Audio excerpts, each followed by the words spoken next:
And again, the demonstration on the part of those of us who are opposed to what is happening in Berlin are nonviolent at all times.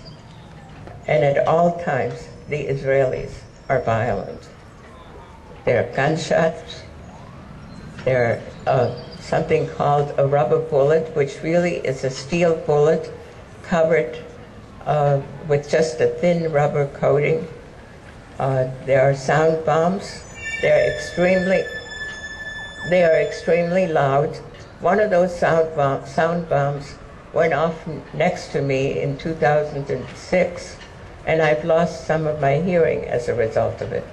But my loss of hearing is minor in comparison to what the the Palestinians have to sustain all day long, every day, every night of their lives. I can come and go whenever I want to, but they are there, and they intend to be there, and they will remain there, fighting for their land and fighting for their freedom.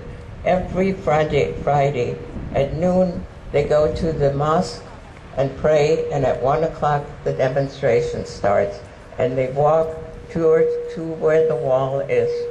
And this is when the Israelis violently attack them every single week. But more recently, that's not all that the Israeli soldiers are doing. They have come into the village in the middle of the night and have arrested some of the local citizens, some of them who are perhaps leaders in the demonstration against the wall and against the settlement. People have been arrested. No reason has been given. They're in jail, and they're in jail without being accused of anything. One of the families there, one of the head of the families there, he was not allowed to see his family. They were not allowed to come and visit him. They petitioned, the family petitioned, and they were finally given permission to visit the husband and father in the Israeli jail. But by the time they got there, he was put in solitary confinement. So, permission was granted, and that maybe makes the headlines. Permission granted. Mr. So-and-so can see his family, but there's no information given that he was really prevented from seeing his family by being put into isolation. And so, what you hear in the media sometimes is not totally true. There's a kernel of truth in it, but there's not all of it is true. Some of it you will never hear about because the media just doesn't present it. And so to really find out what is happening there, you need to read alternative media, and better yet, you need to go there and see for yourself what is happening there. It's a life-changing experience when you go there.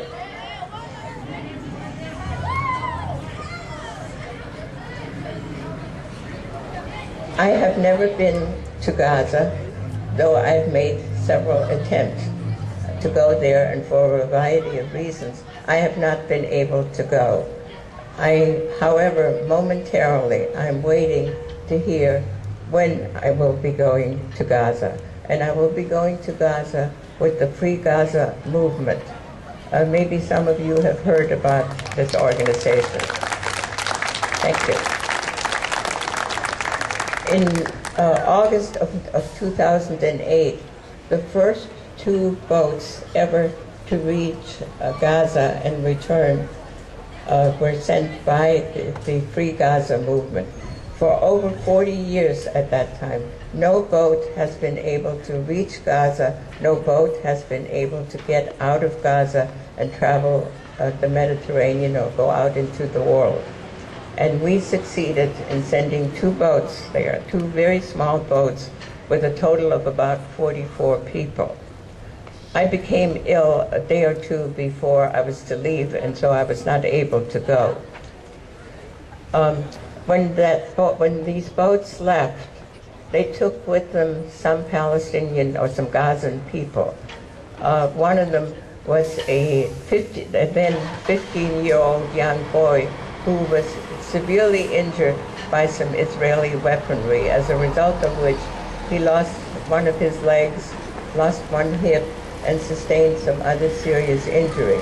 And because of the seriousness of his injury, he was not able to be fitted with a prosthesis in Gaza.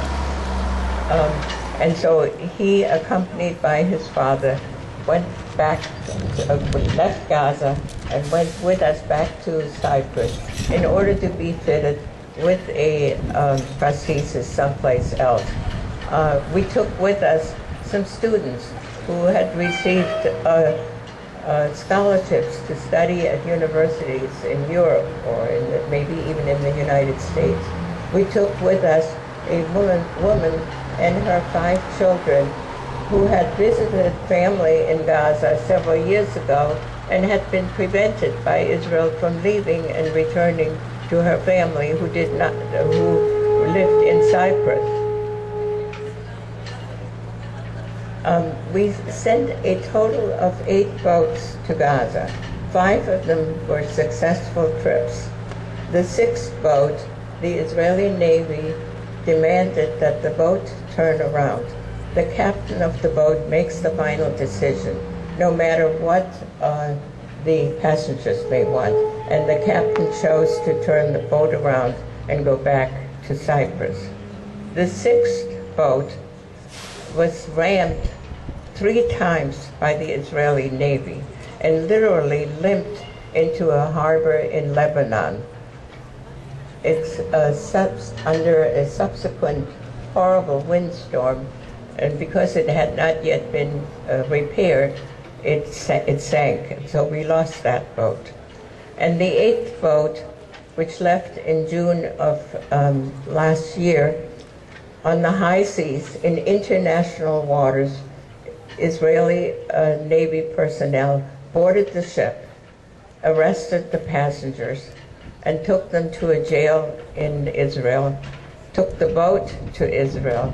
The boat also, in addition to people, had medicines and school supplies which were going to be taken to Gaza.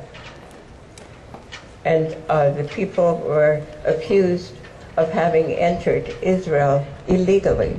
They had not wanted to go to Israel. They were forcefully taken to Israel. Their goal was to go to Gaza. They were released some after 7, some after 10 days. And so now we are planning, we being the Free Gaza movement, are planning to send a flotilla of ships to Gaza any day now in the winter.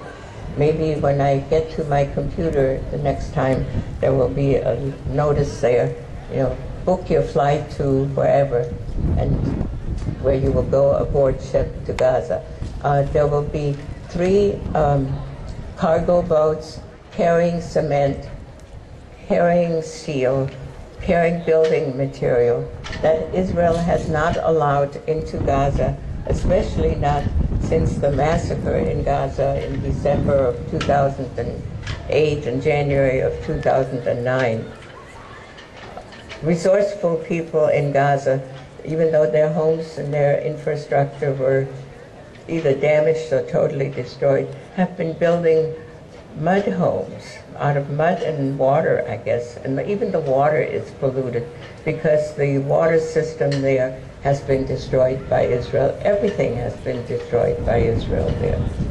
In addition to the 3 cargo boats, there will be several passenger boats, and a total of about 600 passengers will be traveling, passengers from all over the world. There'll be parliamentarians, journalists, trade union people, and other human rights activists, and myself. So wish me well and say ship ahoy, right?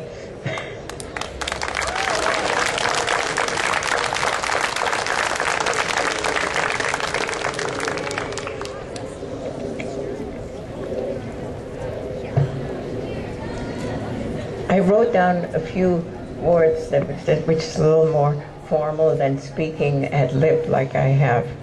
And I just want to share those.